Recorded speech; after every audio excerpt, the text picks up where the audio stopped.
Hello guys, আসসালামু আলাইকুম। আশা করি সবাই ভালো আছেন। আজকে যে টপিকটি নিয়ে কথা বলবো সেটি হচ্ছে যারা 2026 সালে নতুন বেটিং শুরু করতে চান তাদের জন্য কোন সাইডে বেটিং করাটা বেস্ট হবে। আমি আজকে দুইটি সাইট নিয়ে কথা বলবো। এই সাইটগুলোতে আপনি কোনো রকম কোনো সমস্যা ছাড়াই সহজেই বেটিং করতে পারবেন।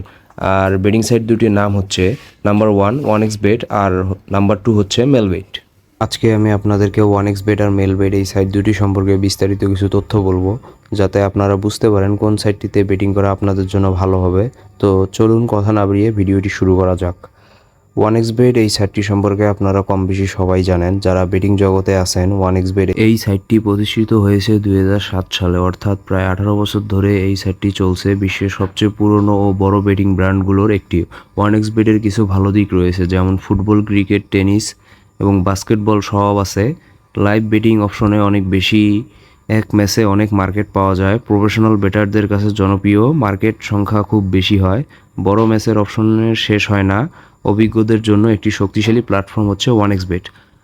আবার OneXBet-এর কিছু অসুবিধাজনক দিক রয়েছে, যেমন নতুন ইউজারদের জন্য ইন্টারফেস একটু রিকোয়েল করে, মোবাইল ব্যবহার করলে কিছু ভারী লাগে। অপশন বেশি হওয়ায় নতুন ইউজারদেরা কনফিউজড হয়ে যায়। এখন আমি আপনাদেরকে মেলবেট সম্পর্কে বিস্তারিত বলবো। মেলবেট সাইটটি প্রতিষ্ঠিত হয় 2012 সালে।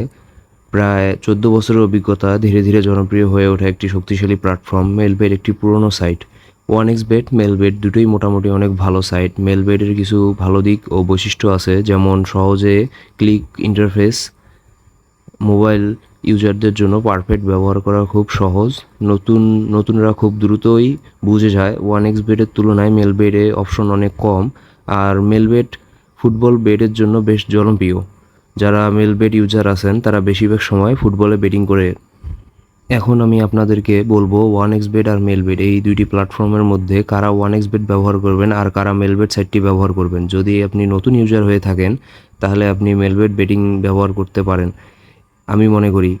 আর আপনি যদি অভিজ্ঞ ইউজার হয়ে থাকেন তাহলে OneXBet আপনার জন্য একটি ভালো অপশন হতে পারে। এই দুইটি বেটিং সাইটের মার্কেটিংয়ের দিকে দেখতে গেলে OneXBet-এর মার্কেটিং অনেক বেশি, আর মেলবেট প্রয়োজনীয় মার্কেটিং আছে তাদের, স্পন্সর একটু কম। আর ইউজার ফ্রেন্ডলির দিকে দেখতে গেলে যারা বেটিং জগতে নতুন ইউজার আছে তারা মেলবেট সাইটটিতে বেশি বেটিং করে, আর যারা পুরাতন অভিজ্ঞ সম্পন্ন ইউজার আছে তারা OneXBet-এ বেটিং করে। 2026 সালে আপনি যদি নতুন হয়ে থাকেন এবং সহজভাবে বেটিং করতে চান তাহলে মেলবেট আপনার জন্য বেস্ট বেটিং সাইট হতে পারে। আর আপনি যদি আগে থেকেই বেটিং জানেন, তাহলে মার্কেটিং নিয়ে খেলতে চান, তাহলে আপনার OneXBet আপনার জন্য অনেক ভালো একটি চয়েস হতে পারে। আশা করি আপনারা সবাই আমার সম্পূর্ণ ভিডিওটি দেখে বুঝতে পারছেন এই দুটি সাইটের মধ্যে পার্থক্য। এরপরেও যদি আপনাদের কোনো রকম কোনো সমস্যা থাকে তাহলে নিচে কমেন্ট অপশনে গিয়ে আমাকে কমেন্টে জানাইতে পারেন।